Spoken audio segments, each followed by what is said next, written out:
Lebanon is hospitality, faith, and living archaeology. Hi, I'm Anna Cecilia Houri Fihali, Colombian of Lebanese descent and currently living in Lebanon. I'm an official, nationally licensed Spanish-speaking tour guide accreditation number 536, certified by Lebanon's Ministry of Tourism. Please follow me on my social media on YouTube and TikTok. Don't forget to subscribe to the channel and turn on notifications. You'll also find me on Facebook and Instagram. Please remember to share my contact information with your family and friends. This video is the second and final part of a two-part series dedicated to my tour routes in Lebanon. In the first one, we covered the itinerary for days 1 through 4, and in this one, we'll cover days 5 through 9.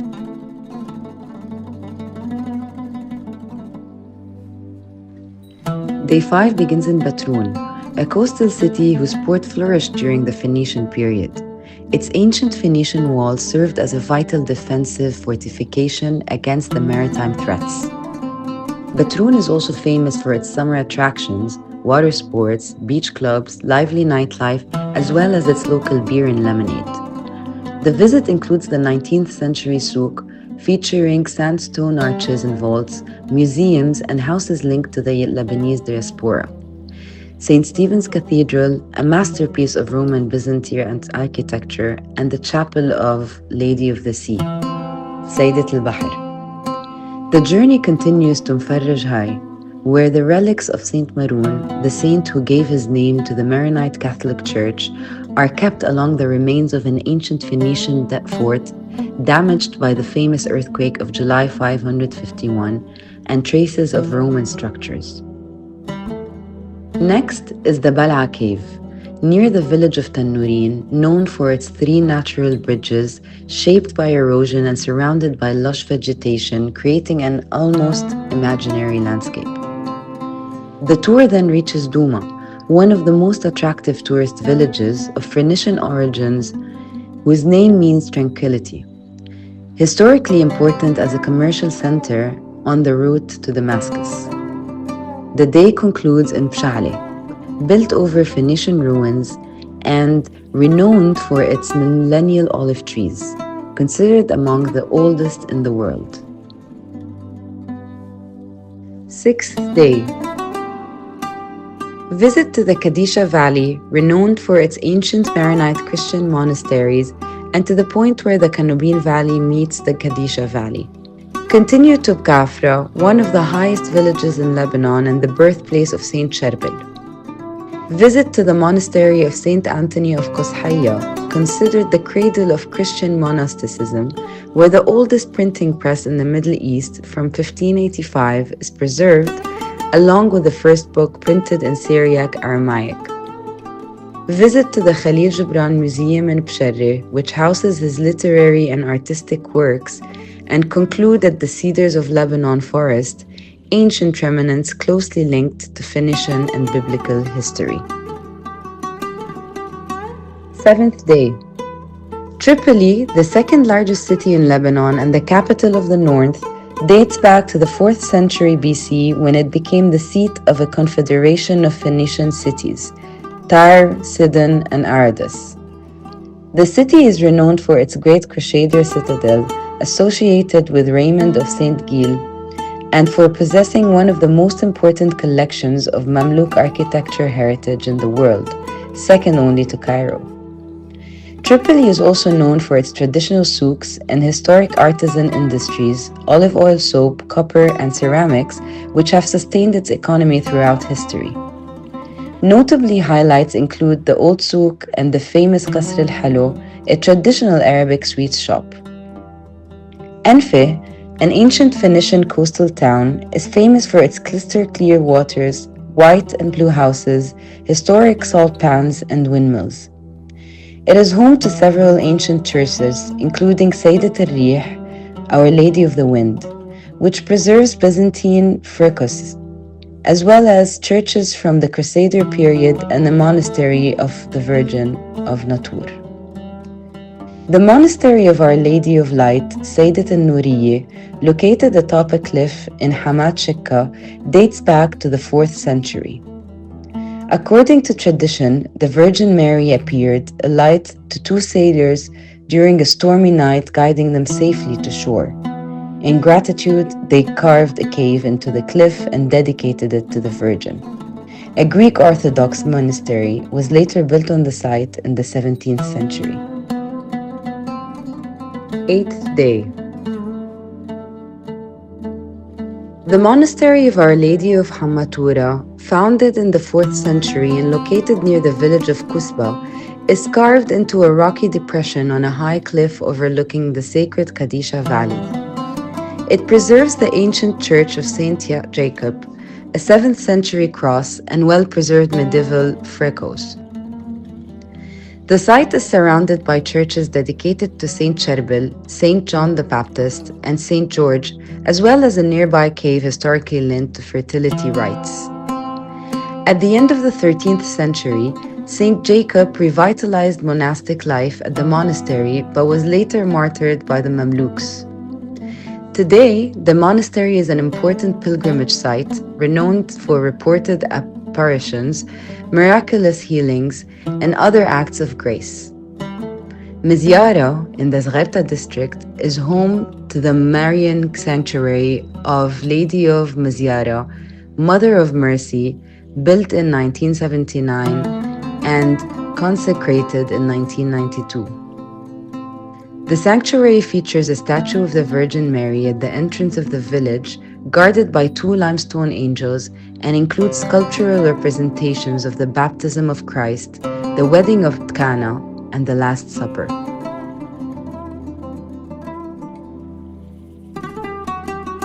Ninth day.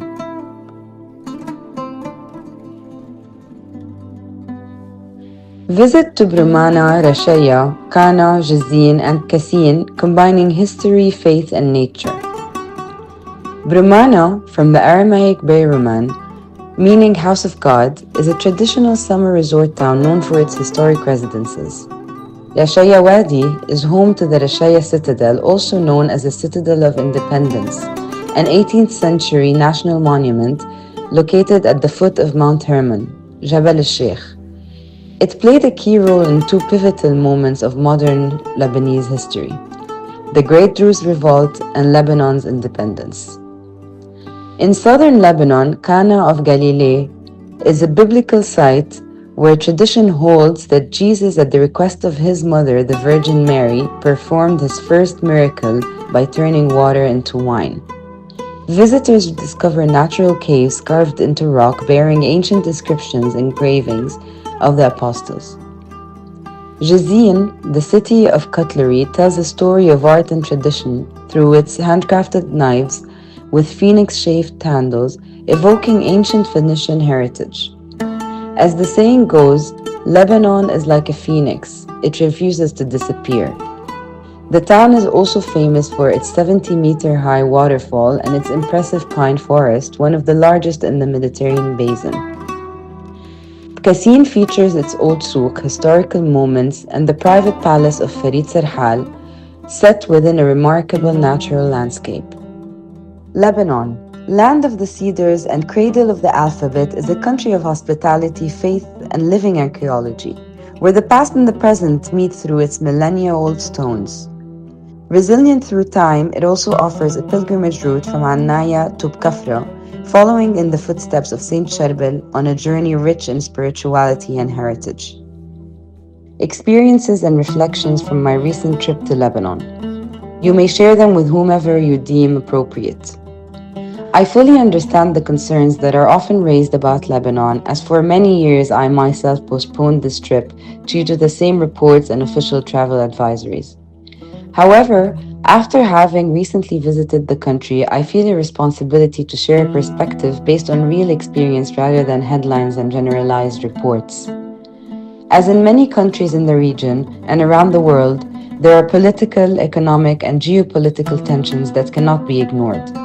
Nevertheless, my experience as a visitor was profoundly positive, and at all times I felt safe, well-guided, and supported. The tourist, cultural, and urban areas I visited were functioning normally, with active daily life, operating services, and an atmosphere very different from what is often broadly portrayed. What impressed me most was the genuine hospitality of the people, the cultural richness, the spectacular landscapes and exceptional cuisine, and the pride with which the Lebanese welcome those who wish to discover their country. Beirut, Byblos, Baalbek, and other regions convey history, resilience, and a unique energy that is difficult to grasp without being there. It is important to clarify that many of the risks mentioned in travel advisories are concentrated in specific areas and do not reflect the everyday experience of the average visitor who travels with proper information, a local guide, and common sense, something that applies equally to many destinations in Latin America, Europe, or even the United States. In my case, the trip exceeded all of my expectations and became one of the best experiences of my life. Lebanon is a country of contrasts, yes, but also one of beauty, human warmth, and extraordinary cultural riches. For those willing to be well informed, travel responsibly, and keep an open mind, Lebanon offers an authentic and unforgettable experience that goes far beyond alarmist reports. Travel is not only about consuming information, but about living realities. And the reality I experienced in Lebanon was without a doubt wonderful. Letter to a female emigrant. Woman of God, you carry heaven on your back, panting like a mountain of beauty and silence. The heartbeat of God can be heard in your poetry like the distant sea of your ancestors' shores, the murmur of your people of gods and angels, resounding in the golden affinity. I read you as I read the rain or the starry night, and like the rain, you tell half-forgotten things, a scent of distance, a taste of paradise, remembered and forgotten. You say almost everything by saying almost nothing. When you write with your soul, unfolding yourself to bear witness, that one by one, to all of us, God looks at us and leads us by the hand, by the night, or by day. Thus I see you in the memory of what I forget forever and ever, the trembling lip of one who has felt hands and eyes where flesh resembles the soul, the face that lights up when you write like a lamp in pure water, the starry silent where grows the distracted moss of trust, the silence frosted by the nocturnal salt of your Lebanon. The eyes where once again I see voyages, ports and roads, dreams, sleepless nights, streets and newspapers, deaths, rains, absences, books, time, music, friends, Cali, rivers, clouds, Valle del Cacoa, and the face of your land among the flowers. A stronger embrace this time for Anna Cecilia Huri Fegali. Come, come, children of the Cedars. O sacred blood and fellow countrymen, O earth more united than the core, I name you and it's a sweet sound I say, although the heart suffers in its delusions. O high, strong and dear Cedars, soul of the swift plowing ships, that take good founders' people to the confining ends of the worlds.